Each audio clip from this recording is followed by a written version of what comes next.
जब हम कुछ गलत करते हैं तो क्या भगवान हमें दंड देते हैं? यदि आज कोई व्यक्ति चोरी कर रहा है तो चोरी करने की उसकी क्रिया दृश्यमान कर्म है। इस कर्म का फल इस जीवन काल में ही मिल जाएगा। उसे बदनामी और सज़ा दी जाएगी। लेकिन यह भगवान नहीं है जो उसे सज़ा देते हैं। भगवान कभी किसी को कोई सज़ा नहीं देते, ना ही वह किसी को इनाम देते हैं। हमें जो दंड या पुरस्कार मिलता है वह सब हमारे अपने कर्मों का परिणाम होता है, और यह परिणाम हमें कुदरत देती है। इस जगत का न्याय निश्चेतन चेतन जड़ है। कुदरत का न्याय ऐसा है कि हमने जो भी कर्म बांधे हैं उन सभी के परिणाम तुरंत ही आ जाता है। यदि हमने बुरे कर्म बांधे हों तो दुख भुगतना होगा, और यदि हमने अच्छे कर्म बांधे हों तो हमें सुख प्राप्त होगा। इस तरह कुदरत का न्याय जगत को नियंत्रित करता है। एक क्षण मात्र के लिए भी यह जगत नियम के बाहर गया नहीं। भगवान के लिए सही या गलत, अच्छा या बुरा जैसी कोई चीज़ नहीं है, क्योंकि भगवान किसी भी चीज़ में किसी भी तरह का हस्तक्षेप नहीं करते हैं। हालांकि भगवान को सर्व सत्ताधीश मानना जो हमें दंड देते हैं जब हम दोषी होते हैं। ऐसे में हम भगवान के प्रति डर से जी रहे होते हैं। भगवान से डरने के बजाय हमें हमारी गलतियों से डरना चाहिए, जिसकी वजह से हमें दुख और सज़ा भुगतनी पड़ती है। फिर लोग हमें ऐसी सलाह क्यों देते हैं कि भगवान से डरना चाहिए?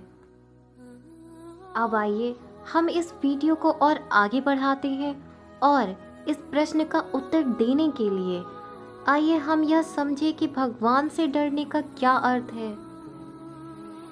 भगवान से डरने का अर्थ यह है कि उनके प्रति हमारे मन में उत्कृष्ट विनय भाव है जो अच्छे के लिए है, क्योंकि यह सभी उनकी बातों को मानने और उनके दिखाए मार्ग पर ईमानदारी से चलने के लिए प्रतिबद्धता लाता है।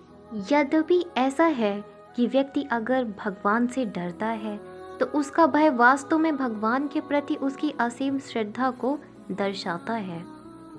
यह दर्शाता है कि उनकी इच्छा भगवान की इच्छा के अनुसार जीवन जीने की है, न कि उनके स्वयं की सोच और समझ के अनुसार।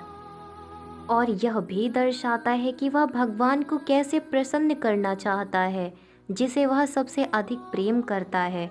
इसीलिए किसी भी तरह से खुद अपराध ना हो, इस बात का उन्हें डर है। क्या भगवान मेरी गलतियों के लिए मुझे माफ़ करेंगे? भले ही हम कितनी भी सावधानी बरतें, लेकिन हम गलतियां तो करते हैं। हालांकि भगवान को हमें माफ़ करने की आवश्यकता नहीं है, क्योंकि वह कभी किसी को सही या गलत नहीं देखते हैं।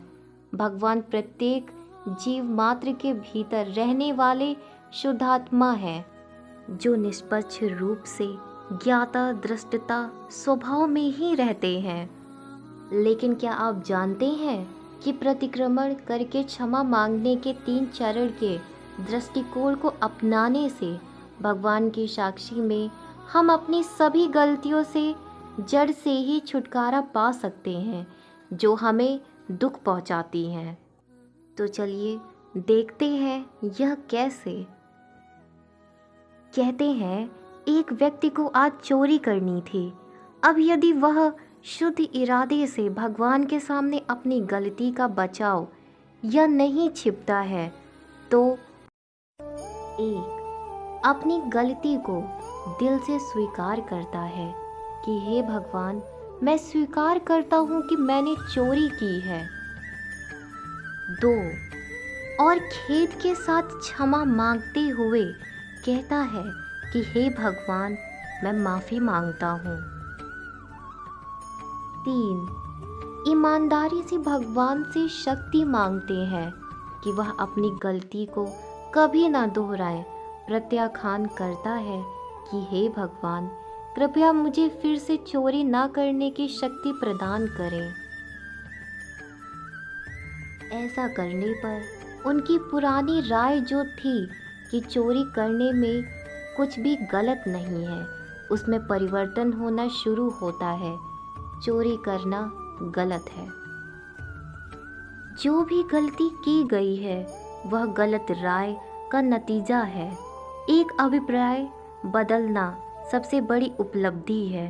एक बार जब व्यक्ति के भीतर अभिप्राय पूरी तरह से बदल जाता है, फिर वह व्यक्ति कुदरत की दृष्टि से अपराधी नहीं रहता और कुदरत उसे दंड नहीं देता है।